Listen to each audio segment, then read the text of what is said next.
octubre de 1992. El aire en la base contrasubversiva Los Cabitos, enclavada en el corazón convulso de Ayacucho, era una mezcla densa de polvo, miedo y el olor metálico de la sangre que nunca terminaba de secarse bajo el sol inclemente de la sierra. Aquí, en el epicentro de la lucha contrasubversiva, el tiempo no se medía en horas, sino en el número de patrullas que salían y el número de cuerpos, amigos o enemigos, que regresaban.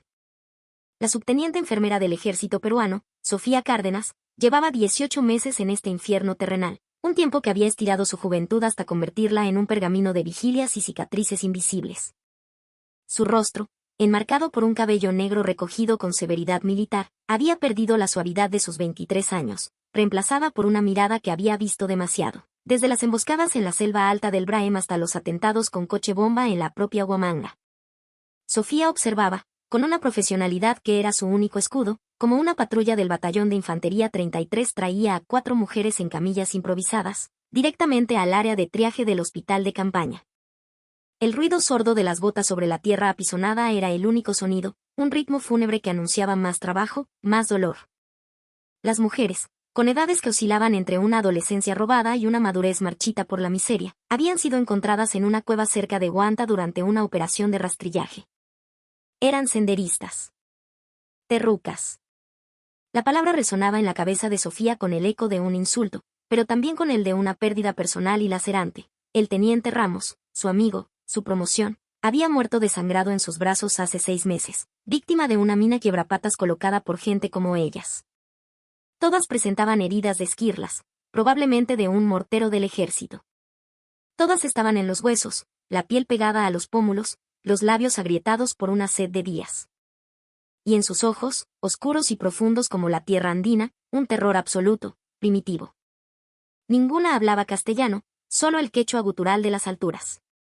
Sofía podía ver el pánico puro, la certeza de una muerte inminente y horrible, una certeza que les habían inculcado a fuego en la mente.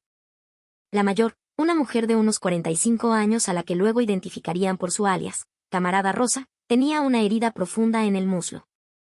La tela sucia de su pantalón estaba pegada a la carne con sangre seca y pus. Temblaba visiblemente, no de frío, sino de pavor, mientras Sofía se acercaba. Al sentir su presencia, la mujer cerró los ojos con una fuerza desesperada, su cuerpo entero se tensó como el de un animal esperando el golpe de gracia. Sofía, que había tratado a suficientes terrucos capturados para reconocer esa reacción, el resultado directo del adoctrinamiento del pensamiento Gonzalo, habló con una suavidad que le costó un esfuerzo inmenso, sabiendo que las palabras no serían entendidas, pero esperando que el tono lo hiciera. Tranquila, dijo, su voz apenas un susurro. Nadie te va a hacer daño. Estás en un hospital. Vamos a curarte esas heridas, mamacha. La palabra en quechua se le escapó, un vestigio de su propia abuela ayacuchana. La camarada Rosa no abrió los ojos, pero su respiración, antes rápida y superficial, comenzó a calmarse, apenas perceptiblemente. Sofía hizo una seña al capitán médico Pérez, un cirujano limeño, cínico y brillante, que ya estaba hasta la coronilla de la guerra. Pérez se acercó, examinó visualmente las heridas con la distancia de un entomólogo y le habló en voz baja a Sofía. La mayor tiene fragmentación profunda en el muslo. Signos claros de infección bacteriana, probablemente gangrena temprana. Sin tratamiento, amputación en 48 horas o muerte por sepsis en 72. Las otras 3 tienen heridas menos severas, pero todas están desnutridas y deshidratadas. Necesitaremos antibióticos, fluidos por vía intravenosa, debridamiento quirúrgico y, si sobreviven, al menos 3 semanas de cuidado. Sofía asintió, su rostro una máscara impasible. Procedo con el protocolo estándar de triaje, informó, más que preguntar. Estándar, enfatizó Pérez, mirándola fijamente a los ojos. Igual que para cualquiera de nuestros soldados.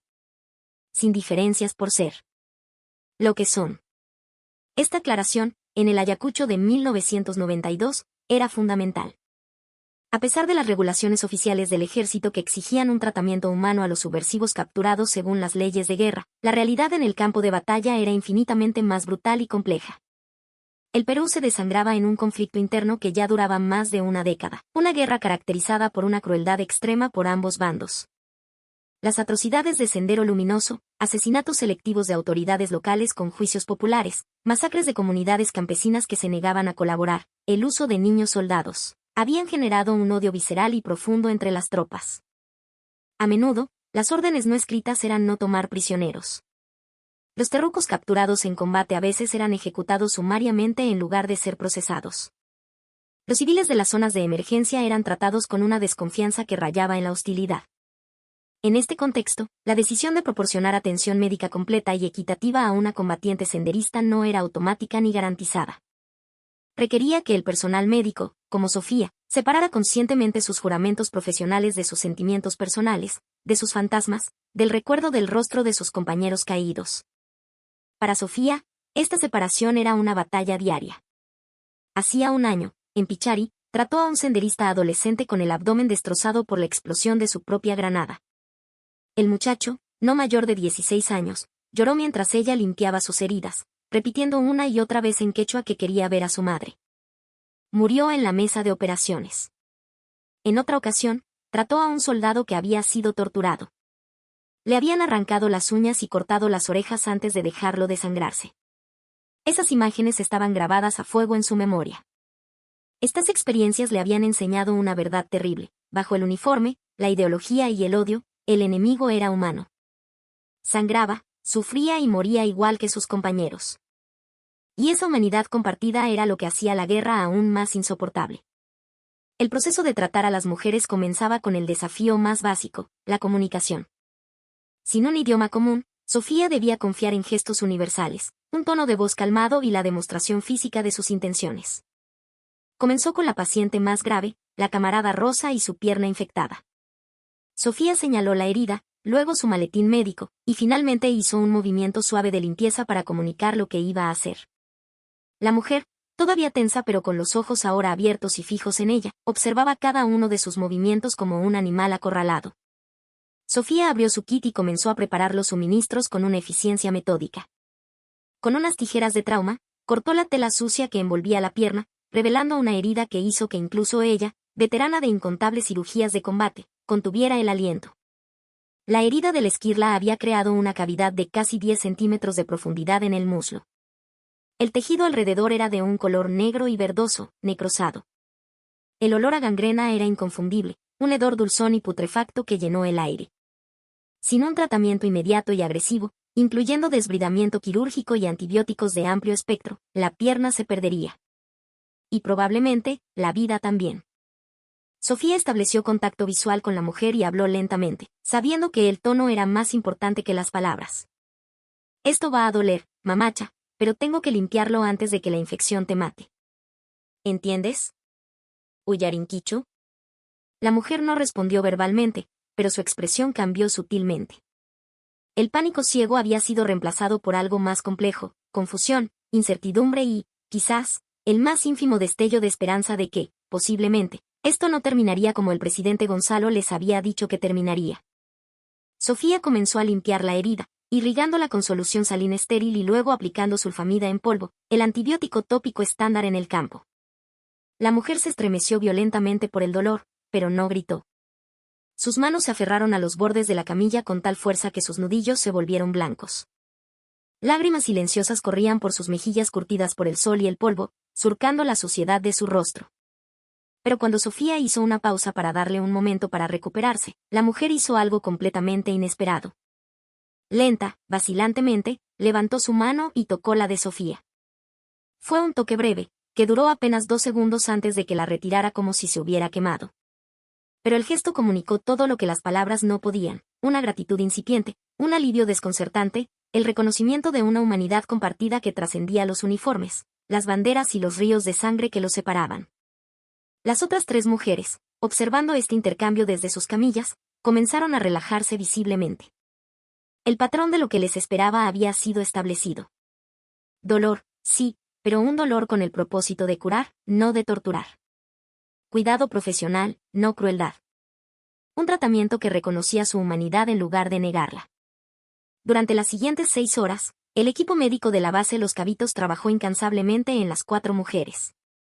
La camarada Rosa fue llevada a la sala de operaciones improvisada, donde el capitán Pérez realizó un extenso desbridamiento, removiendo tejido necrótico y drenando los abscesos con una precisión casi artística. Luego le inyectó penicilina, el medicamento milagroso que en la sierra peruana de los 90 era más valioso que el oro, reservado casi exclusivamente para las tropas del gobierno. Las otras 3 mujeres recibieron un tratamiento menos dramático, pero igualmente vital. Sus heridas fueron limpiadas y vendadas, se les administraron antibióticos y se les colocaron vías intravenosas para combatir la deshidratación. Se les dio comida, un caldo caliente de pollo y arroz, la primera comida nutritiva que probablemente habían probado en meses. Mantas limpias, catres reales con colchones delgados pero decentes. Cada uno de estos actos de cuidado era una contradicción directa y brutal a la propaganda que les habían grabado en el cerebro. En el contexto de la guerra interna, este tipo de tratamiento era notable, pero no único. Las regulaciones del ejército, reflejando tanto una adherencia formal a las leyes internacionales como una estrategia de ganar los corazones y las mentes de la población, exigían que los subversivos capturados recibieran atención médica. En teoría, un senderista con apendicitis recibía la misma cirugía que un oficial del ejército. En la práctica, esta política se aplicaba de manera inconsistente. Algunas unidades la seguían meticulosamente, a menudo dirigidas por oficiales que entendían la importancia estratégica de la humanidad. Otras la ignoraban, dominadas por comandantes o soldados para quienes los terrucos no merecían tal tratamiento, habiendo perdido su derecho a la compasión el día que tomaron las armas contra el Perú. La base Los Cabitos, bajo el mando del coronel Gutiérrez, un veterano de la vieja escuela, caía en el primer campo. Gutiérrez había sido absolutamente claro con su personal. Somos médicos y enfermeros primero, soldados segundo, había declarado en una reunión de personal. Cualquier paciente que entre por esa puerta recibe el mejor cuidado que podamos proporcionar. Sin excepción. No me importa si es un general o un terruco. Si está herido, lo tratamos. Esto no es una sugerencia, es una orden. El que no esté de acuerdo, puede pedir su traslado al Pentagonito a limpiar letrinas. Las 4 mujeres pasaron sus primeras 48 horas en el hospital de campaña en un estado de confusión casi catatónica. Habían sido condicionadas por años de propaganda senderista a esperar que los reaccionarios del ejército cometieran las peores atrocidades contra los prisioneros. La propaganda había sido explícita y gráfica. A las mujeres las violarían y asesinarían. A los hombres los torturarían y ejecutarían. A todos los tratarían como a animales. El tratamiento real que estaban recibiendo contradecía esta narrativa de una forma tan completa y abrumadora que, inicialmente, sus mentes no podían procesarlo. Tenían que estar desconfiadas. Esto debía ser una trampa. El buen trato debía ser temporal, una táctica psicológica para bajar sus defensas antes de que comenzara el verdadero horror. Pero el horror predicho nunca llegó. En su lugar, lo que llegó fue la monótona rutina del cuidado hospitalario. Las enfermeras, como Sofía, les tomaban los signos vitales cada 4 horas. Los médicos examinaban sus heridas, ajustaban los tratamientos, monitoreaban su recuperación. Las comidas llegaban 3 veces al día, simples pero calientes. Nadie les gritaba. Nadie las golpeaba. Nadie las trataba como menos que humanas. El cambio psicológico comenzó al tercer día. La camarada Rosa, cuya pierna había estado al borde de la amputación, se despertó para encontrar que la infección había retrocedido visiblemente. La hinchazón había disminuido, el enrojecimiento se había atenuado. La fiebre que la había mantenido en un estado de delirio había cedido. El dolor agudo que hacía que cada movimiento fuera una tortura se había reducido a una molestia manejable. Podía mover los dedos del pie sin querer gritar. Se quedó mirando su pierna vendada durante largos minutos, como si no pudiera creer que todavía formaba parte de su cuerpo. Y entonces, comenzó a llorar. No eran lágrimas de dolor, sino de una comprensión aplastante. La comprensión de que le habían mentido. La comprensión de que el enemigo, al que le enseñaron que era un monstruo sediento de sangre, era, en cambio, humano. La comprensión de que la propaganda que había consumido durante años, que había creído con el fervor de una religión, era falsa. Sofía, que estaba revisando la pierna de la mujer durante sus rondas matutinas, vio las lágrimas e inicialmente las malinterpretó como una señal de angustia. ¿Dolor?, preguntó en castellano, haciendo el gesto universal de una herida. La mujer negó con la cabeza. Luego, hizo algo que Sofía no anticipó. Tomó ambas manos de la enfermera entre las suyas, unas manos callosas y agrietadas por el trabajo en el campo y el manejo de armas, y habló en quechua. Eran palabras que Sofía apenas entendía, fragmentos de un dialecto que no era el de su abuela, pero cuyo significado emocional era inconfundiblemente claro. Gratitud. Disculpa. Vergüenza por haber creído lo peor. El reconocimiento de que la bondad podía trascender la nacionalidad y las trincheras. Más tarde ese día, trajeron a un intérprete. No era un oficial de inteligencia, sino un joven soldado raso, Quispe, un muchacho de una comunidad cercana a Huamanga, reclutado por el servicio militar obligatorio. Su trabajo era ayudar en la base, pero su verdadero valor era que hablaba fluidamente tanto el quechua como el español. Su tarea era entrevistar a las prisioneras para obtener información táctica, pero cuando comenzó a hablar con ellas, la conversación se desvió rápidamente de los asuntos militares hacia algo mucho más fundamental. La mujer mayor, cuyo nombre real, según dijo, era Rosa Quispe, una amarga ironía que compartiera apellido con el joven soldado, contó su historia. Era una campesina de una aldea remota. Sendero Luminoso había llegado un día y les había dado a elegir, unirse a la guerra popular o ser declarados soplones y enfrentar el juicio del partido. Su esposo se había negado. Lo mataron delante de ella y de sus hijos. A ella y a otras mujeres se las llevaron a la fuerza. Les dijeron que el ejército peruano, los hinchís, los matarían si las capturaban. Les dijeron que era mejor morir luchando que rendirse. Les dijeron que las mujeres enfrentarían destinos peores que la muerte. Rosa lo creyó. Todo el mundo lo creyó. ¿Por qué no iban a creer a quienes les hablaban en su propio idioma y prometían un mundo nuevo sin patrones ni miseria? Así que, cuando su columna fue emboscada y ella resultó herida, asumió que su vida había terminado. Cuando la patrulla la encontró en la cueva, esperó la ejecución. Cuando fue traída al hospital de la base, asumió que era el preludio de la tortura. Pero usted, dijo Rosa a través del soldado Quispe, mirando directamente a Sofía, usted me cuidó la pierna, me dio medicina, me salvó la vida. ¿Por qué? Soy su enemiga.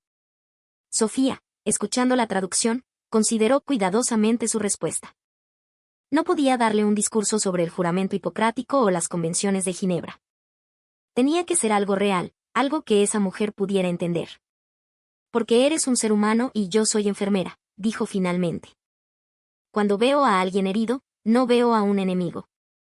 Solo veo a una persona que necesita ayuda. Quispe tradujo.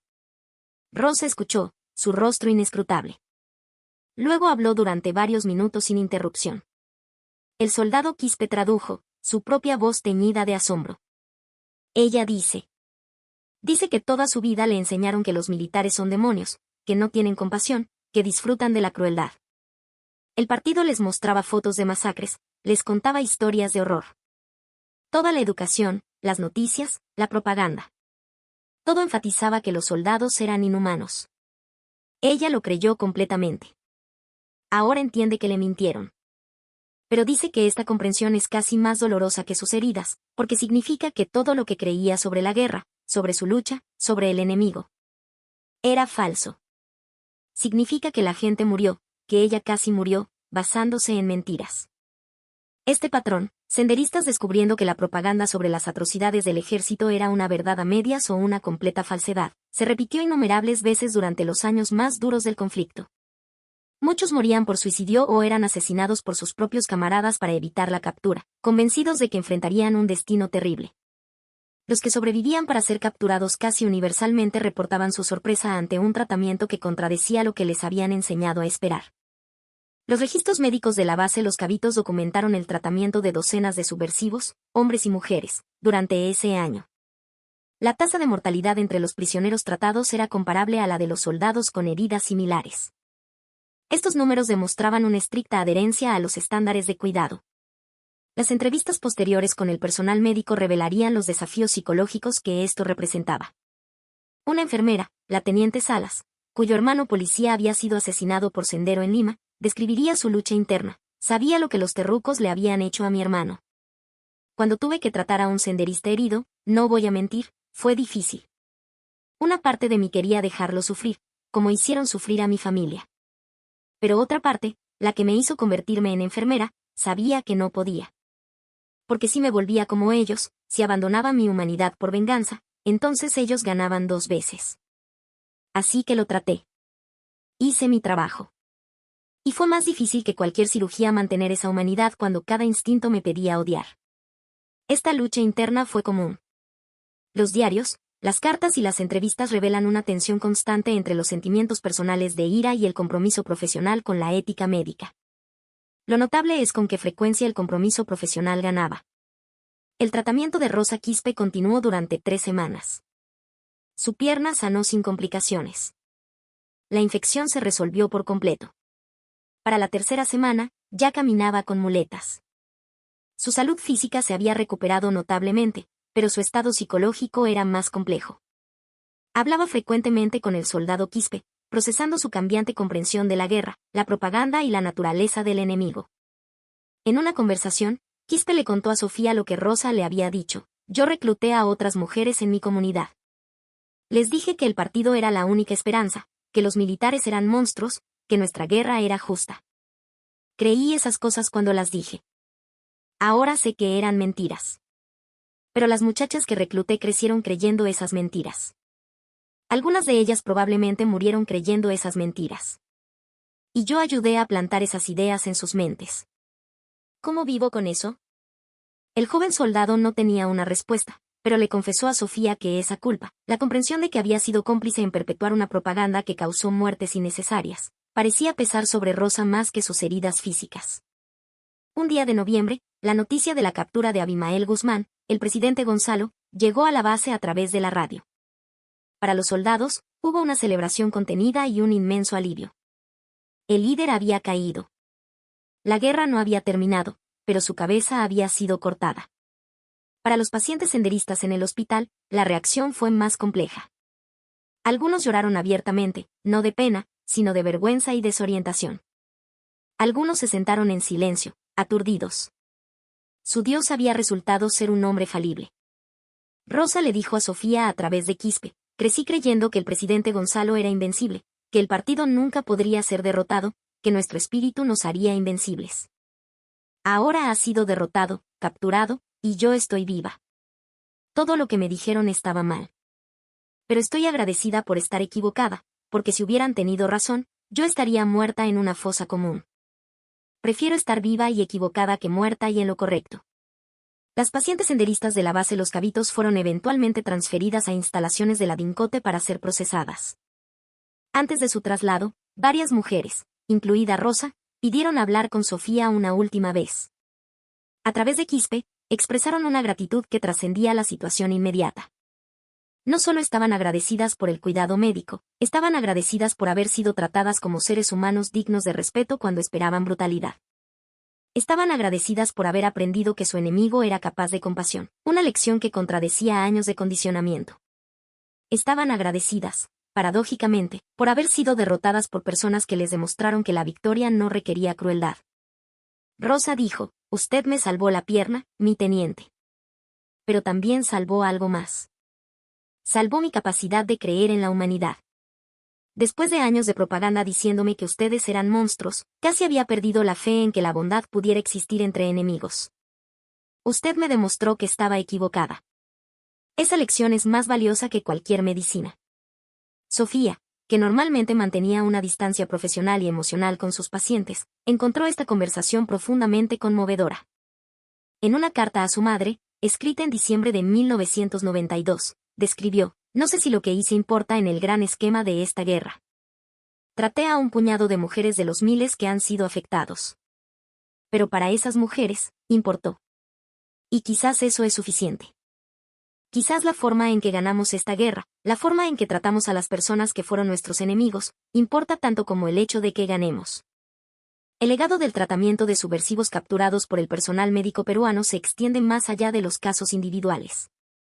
El análisis posterior por parte de psicólogos y estrategas militares estudió cómo los prisioneros respondían a un tratamiento que contradecía la propaganda. El consenso fue que el trato humano no solo era éticamente correcto, sino también estratégicamente efectivo. Los prisioneros bien tratados eran más cooperativos, proporcionaban mejor inteligencia y eran más susceptibles a los mensajes de que la resistencia era inútil.